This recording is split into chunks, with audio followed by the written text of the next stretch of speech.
तो आगे कहते हैं, प्रथम ही ब्रह्म स्वयं इच्छाते, पांचे शब्द उच्चारा, सोहंग निरंजन रंकार, शक्ति और ओंकारा। इस ब्रह्म रूपी काल ने सबसे पहले 5 शब्दों का उच्चारण किया। जितने भी ऋषि मुनि पीर पैगंबर हुए, उन सबको इन्हीं 5 ब्रह्म अवस्थाओं में उलझाने के लिए इन 5 शब्दों का निर्माण किया।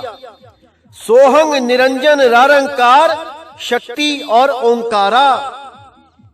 5 तत्व प्रकृति, तीनों गुण उपजाया, लोक दीप चारों खान 84 लाख बनाया। कि उसी ब्रह्म से 5 तत्व, 25 प्रकृतियां, 3 गुण सब उत्पन्न हुआ। सारे दीपों की रचना हुई, सारी खानियों की रचना करी और 184 इसी ब्रह्म के द्वारा बना दिया गया। शब्द ही काल कलंदर कहिए, शब्द ही भरम बुलाया, 5 शब्द की आशा में सर्वस्व मूल गवाया। कि यही काल कलंदर, जैसे हम देखते हैं मदारी के हाथ में भालू नाचता है, बंदर नाचता है, ऐसे ही सबके सब ऋषि महर्षि मुनि पीर पैगंबर उस काल के हाथों खूब नाचे और इसी 5 शब्द की आशा में अपना अनमोल जन्म बर्बाद करके चले गए।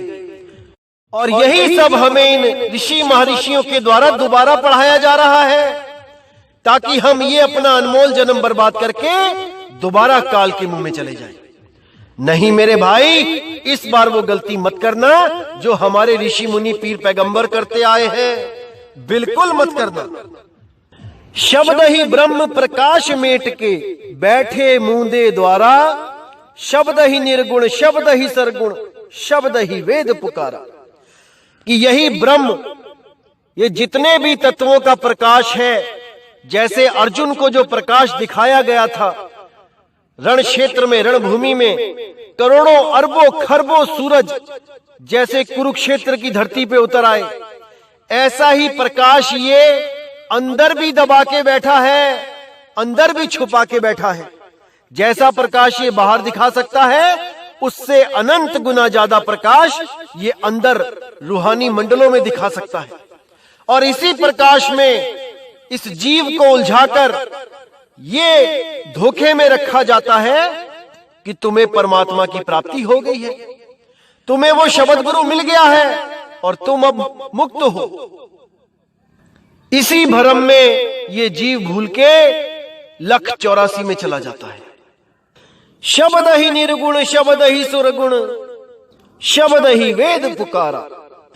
कि निर्गुण निराकार की भक्ति करने वाले भी कह रहे हैं कि हम शब्द गुरु हैं, और सरगुण साकार की भक्ति करने वाले भी कह रहे हैं कि हम शब्द गुरु हैं, और वेदों की जो व्याख्या कर रहे हैं वो भी यही बोल रहे हैं कि हम शब्द गुरु हैं। अरे मेरे भाई, देह गुरु और शब्द गुरु में क्या फर्क होता है, इसको अच्छी तरह समझ लो। समझा रहा हूं। जो भी प्रकृति मंडल में आपको दिखाई देता है, कुछ भी दिखता है, कोई भी शरीर दिखता है, वो प्रकृति के अधीन है। प्रकृति पैदा हुई है तो 5 तत्व 3 गुण पैदा होके कोई शरीर बना है। उस शरीर को अगर आप अभी देखो, यानी किसी भी गुरु को देखो जो शरीरधारी है, और अगर वैसा ही गुरु आपको उस मंजिल पे मिलता है जो आपके गुरु की आखिरी मंजिल है, आखिरी रूहानी मंडल है या भूमि है, और अगर आप उस गुरु को वहां खड़ा देख रहे हो, तो मेरे भाई याद रखना, आप प्रकृति मंडल से पार नहीं हुए, आप शब्द गुरु के पास नहीं पहुंचे, आप देह गुरु के ही पास पहुंच गए। बस फर्क इतना है कि वो इन 5 तत्वों से नहीं बना है, वो प्रकाशमयी गुरु है। प्रकाश ही प्रकाश झलकेगा उस पूरे गुरु के शरीर से, अनंत सूरजों की रोशनी होगी। लेकिन मेरे भाई, तब भी वो देह है, क्योंकि आप उसको देख रहे हो। वही निर्गुण निराकार ब्रह्म की अवस्था है, उसी को सरगुण साकार ब्रह्म भी कहा जाता है। मैंने पहले भी समझाया था कि ब्रह्म दो प्रकार के हैं, निर्गुण निराकार और सरगुण साकार दोनों एक ही हैं, लेकिन जीव को भ्रमित करने के लिए ये दो रूप धारण करके बैठा हुआ है। जो निराकार में आस्था लगाते हैं उसको निराकार में दर्शन देता है, और जो साकार में आस्था लगाते हैं उनको साकार में दर्शन देता है। लेकिन साहिब कहते हैं निर्गुण सरगुण द्वंद्व पसारा, और दोनों पड़ गए काल की धारा। कोई निर्गुण में रीझ रहा कोई सरगुण ठहराए, अटपट चाल कबीर की मोह से कही न जाए। ये दोनों ही मन के स्वरूप हैं। यही मन तन रूप होके इस तीन लोक को चला रहा है, और यही ब्रह्म रूप होके वो निराकार अवस्था को प्राप्त किए बैठा है। यहां पिंडी मन है, वहां ब्रह्मंडी मन है। इन दोनों में ही सारे जीव उलझे पड़े हैं। तो आगे कहते हैं शुद्ध ब्रह्म काया के भीतर बैठ करे स्थाना, ज्ञानी योगी पंडित और सिद्ध शब्द में उलझाना। कि यही शुद्ध ब्रह्म, ये निर्गुण निराकार जो 10 इंद्रियों से परे है, इसलिए इसको शुद्ध ब्रह्म बोल दिया गया है। जब ये 10 इंद्रियों के साथ होता है तो ये जीव अवस्था में कहलाता है। तो यही शुद्ध ब्रह्म जो काया के भीतर बैठा हुआ है, जो इस तन का राजा है, जो मैंने पिछली ऑडियो में 2 राजा बताए थे, एक तन का राजा और एक आत्मा में जो बैठा है वो राजा, शब्द रूप राजा। तो ये काया के बीच में बैठा जो राजा है ये वो ब्रह्म है। शुद्ध ब्रह्म काया के भीतर बैठ करे स्थाना, ज्ञानी योगी पंडित और सिद्ध शब्द में उलझाना। ये सबको इन्हीं शब्दों में उलझा देता है। बड़े बड़े ज्ञानी योगी ऋषि महर्षि पंडित विद्वान सबको ही शब्दों में उलझा देता है। अब कहते हैं 5 ही शब्द 5 है मुद्रा, काया बीच ठिकाना, जो जिसकी आराधन करता सोती ही करत बखाना।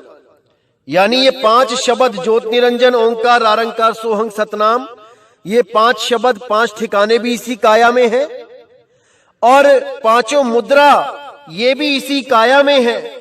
खेचरी भूचरी चांचरी अगोचरी उन्मुनी, ये 5 मुद्राएं ही भरम जाल हैं, जो मैंने अपनी पिछली ऑडियोज में मुद्राओं के बारे में बताया है। अच्छी तरह समझ लेना, अगर उनमें से एक भी मुद्रा आपको कोई गुरु करने को देता है तो समझ जाना मेरे भाई कि वो अधूरा गुरु है, वो पूर्ण सतगुरु नहीं है।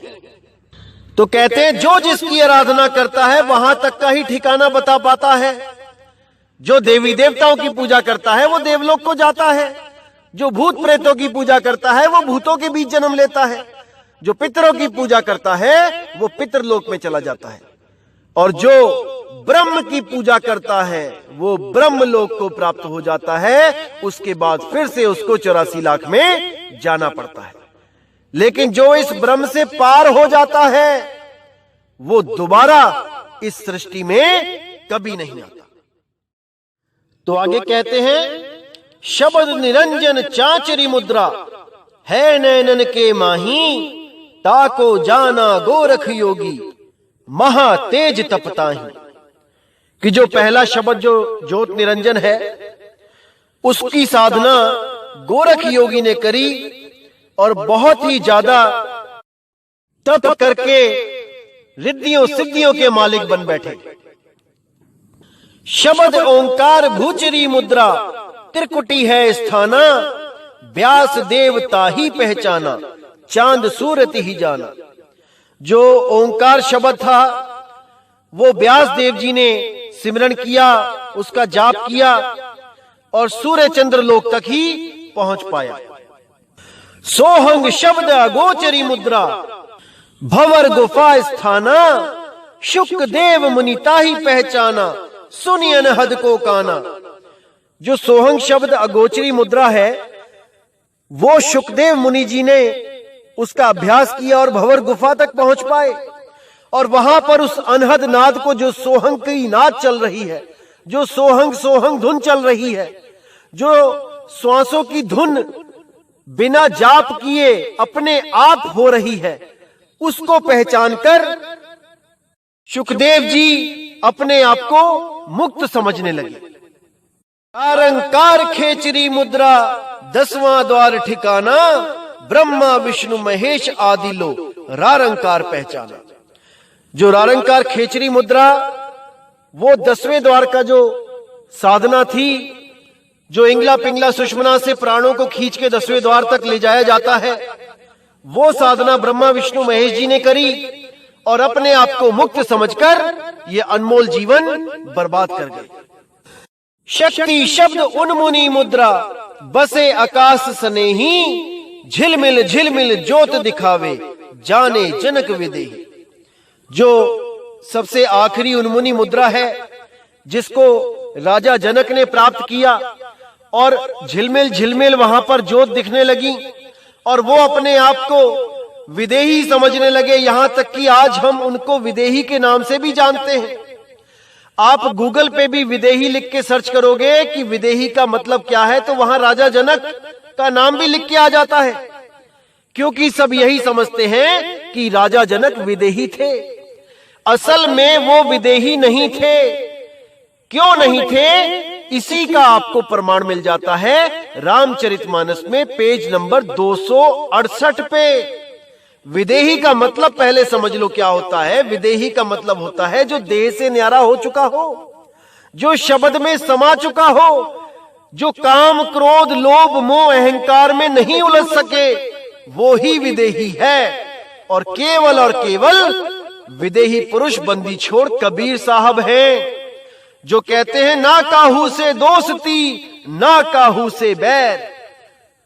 तो आप देखिए कि राजा जनक ने जब सीता जी का विवाह किया तो वो भी उनके मुंह में आंसू बहाने लगे।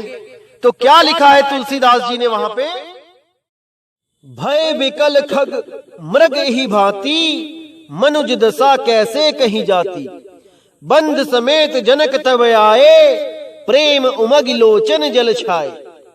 यानी जब पक्षी और पशु तक इस तरह विकल हो गए, तब मनुष्यों की दशा कैसे कही जा सकती है। तब भाई सहित जनक जी वहां आए, प्रेम से उमड़कर उनके नेत्रों में यानी प्रेमाश्रुओं का जल भर आया, यानी वो रोने लगे। तो रोने लगे तो इसका मतलब उनका कनेक्शन देह से था, वो मोह को त्याग नहीं पाए थे, वो दोबारा मोह में उलझ गए थे विदेही कहलाने के बाद भी। तो आगे कहते हैं, सिए बिलो की धीरता भागी, रहे कहावत परम विरागी, लीनी राय और लाई जानकी, मिटी महामर जाद ज्ञान की। यानी कि सीता को देखते ही उनकी धीरता भाग गई। जो ये खुद को समझते थे कि मैं बहुत धीर हूं, मैं विदेही हूं, सारी धीरता भाग गई सीता को देखते ही। रहे कहावत परम बैरागी, खुद को बहुत बड़ा बैरागी समझते थे, वो सब बैरागपना धरे का धरा रह गया। ली नहीं राय और लाई जानकी, राजा ने जानकी को हृदय से लगा लिया। मिटी महामर जाद ज्ञान की, ज्ञान की महान मर्यादा मिट गई, यानी ज्ञान का बांध टूट गया। अब क्यों टूटा? क्योंकि गुरु पूरा नहीं मिला था। अगर गुरु पूरा मिल गया होता तो उनको कभी भी ये मोह जकड़ नहीं पाता, क्योंकि उनका गुरु जो अष्टावक्र जी महाराज थे वो भी केवल ब्रह्म ज्ञानी महर्षि थे, वो संत महात्मा नहीं थे। इसीलिए उनके शिष्य राजा जनक मुक्त नहीं हो पाए, अष्टावक्र जी भी मुक्त नहीं हो पाए और उनके शिष्य राजा जनक भी मुक्त नहीं हो पाए। वही राजा जनक जब बाबा नानक बनके इस दुनिया में आए तो दोबारा से ही वही साधना शुरू कर दी थी, वेदों पुराणों वाली। लेकिन दया हुई बंदी छोड़ की, जो बेई नदी पे प्रकट होकर उनको अपना शिष्य बनाया और हमेशा के लिए उनको ऋषि महर्षियों के ज्ञान से दूर करके सार शब्द सत्य नाम का ज्ञान देकर मुक्त कर दिया। नहीं तो वो फिर किसी ऋषि महर्षि के चक्कर में आके यज्ञ साधना करते हुए नाक पे ध्यान लगा के इंगला पिंगला के दरवाजा खोलते हुए जाते और फिर भ्रमित हो जाते। जो भी गुरु इंगला पिंगला सुषमना का दरवाजा खुलवाने की बात कर दे, उसको तत्काल त्याग देना चाहिए, तत्काल त्याग देना चाहिए। इसीलिए नानक जी ने कहा, त्रिकुटी छूटी विमल मंझार। इस त्रिकुटी को जो छुड़वा दे वही सतगुरु है। जो सुरती को त्रिकुटी से हटा के शब्द में लगा दे वही सतगुरु है। त्रिकुटी का मतलब यहां सुषमना नाड़ी की बात कर रहा हूं मैं। ये नाड़ी, ये हड्डी, मज्जा, ये सब शरीरों का खेल है भाई। जब शरीर नहीं रहेगा तो कहां ध्यान लगाओगे? अभी विचार कर लो, अभी समय है। तो आगे कहते हैं, 5 शब्द 5 है मुद्रा, सो निश्चय कर जाना, आगे पुरुष पुराण नहीं अक्षर, तिनकी खबर ना जाना। कि ये सब इन्हीं 5 शब्द 5 मुद्राओं में उलझ के रह गए और आगे जो पूर्ण पुरुष है, जो नी अक्षर परमात्मा है, जो शब्द गुरु है, उसकी खबर नहीं जान पाए। 9 नाथ 84 सिद्ध ले, 5 शब्द में अटके, मुद्रा साध रहे घट भीतर, फिर औंधे मुंह लटके। ये 9 नाथ 84 सिद्ध, ये ऋषि मुनि, ये महात्मा, जितने भी ब्रह्म की साधना कराने वाले आए, यहां तक कि ब्रह्मा विष्णु महेश के लिए भी बोल दिया कि मुद्रा साध रहे घट भीतर, फिर औंधे मुंह लटके। ये दोबारा इसी जन्म मरण में उलझ गए। जितने भी ये 5 मुद्राओं की साधना करते हैं, ये सब ब्रह्म ज्ञान को प्राप्त होके दोबारा जन्म मरण में आ जाते हैं। 5 शब्द 5 है मुद्रा, लोक दीप यम जाला, कहे कबीर अक्षर के आगे, निह अक्षर उजियाला। कि यही 5 शब्द 5 मुद्रा, लोक दीप यम जाला, यही 5 लोक यानी 5 ब्रह्म अवस्थाएं हैं, यही 5 भूमियां हैं, यही 5 रूहानी मंडल हैं। इन्हीं 5 के चक्कर में सारी दुनिया फंसी पड़ी है। कहे कबीर अक्षर के आगे, नी अक्षर उजियाला। कि ऐसा गुरु ढूंढ लो जो इन अक्षरों के जाल से, 52 अक्षरों के जाल से, मंत्रों के जाल से, वेद पुराणों के जाल से आपको निकाल के उस नी अक्षर सार शब्द रूपी परमपिता परमात्मा में आपकी सुरती लगवा दे और आप हमेशा के लिए इन जन्म मरण के बंधन से मुक्त हो जाओ। बस यही सतगुरु बंदी छोड़ का ज्ञान है। इसके अलावा कुछ भी पढ़ते हो, गुणते हो, सीखते हो, समझते हो, वो काल जाल है। केवल सुरत शब्द का ज्ञान होना चाहिए, इसी से हर जीव का कल्याण हो सकता है। लेकिन आजकल के पोथीवाचक मोटे मोटे ग्रंथ लेके बैठे हैं और उन्हीं को पढ़ने से, उन्हीं को समझने से सोचते हैं कि हम तो ज्ञानी बन गए। नहीं मेरे भाई, आप जब तक शब्द गुरु, उस परमपिता परमात्मा, उस सार शब्द, उस निज नाम को नहीं जानोगे, तब तक आप कभी बंधन से मुक्त नहीं हो सकते। इसीलिए बोला गया है, सोई गुरु पूरा कहावे, 2 अक्षर का भेद बतावे, एक छुड़ावे एक लखावे, तब प्राणी निज घर को जावे। कोई ग्रंथ नहीं रटावे, कोई दोहे नहीं रटावे, छोटी सी बात बतावे, 52 अक्षरों को बतावे और उनको छुड़ा के उस आदि अक्षर का लखाव करा दे। बिल्कुल सिंपल, कुछ नहीं करना। और सुरती को शब्द का इशारा मिलते ही सुरती अपने आप उस शब्द को याद करने लग जाती है। जैसे गाय अपने बछड़े को हमेशा याद रखती है, चारा भी खाती रहती है मैदानों में, और उसकी सुरती अपने बच्चे की तरफ भी रहती है। तो इसी तरह उस सार शब्द, उस शब्द गुरु को हमने ध्याना है जो देह के बंधनों से न्यारा है। वो इस देह में नहीं है, लेकिन सतगुरु ने जहां भी देह के मूल कमल और इन कमल उन कमल की बात करी, वो केवल आपको इतना बताने के लिए कि जिस शरीर में आप रहते हो, उस शरीर में काल ने भी बहुत सी रचना कर रखी है आपको भरमाने के लिए। सही रास्ता बताने वाला गलत रास्ते का भी भेद खोलता है। लेकिन ये आप देखो कि आपने केवल सही रास्ते को पकड़ना है कि आपने गलत रास्ते में चले जाना है। कबीर साहब साफ कहते हैं कि इस काया से वो शब्द है न्यारा, उसको समझना पड़ेगा मेरे भाई। तो दोस्तों, उम्मीद करता हूं कि आज के सत्संग से आपका विवेक काफी जगा होगा।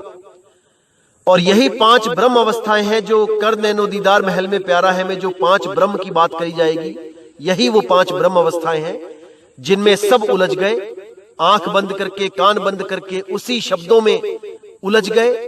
ये सब भेद खोले जाएंगे, आप बिल्कुल चिंता ना करें। तो दोस्तों, आज का जो शब्द है यही समाप्त करता हूं।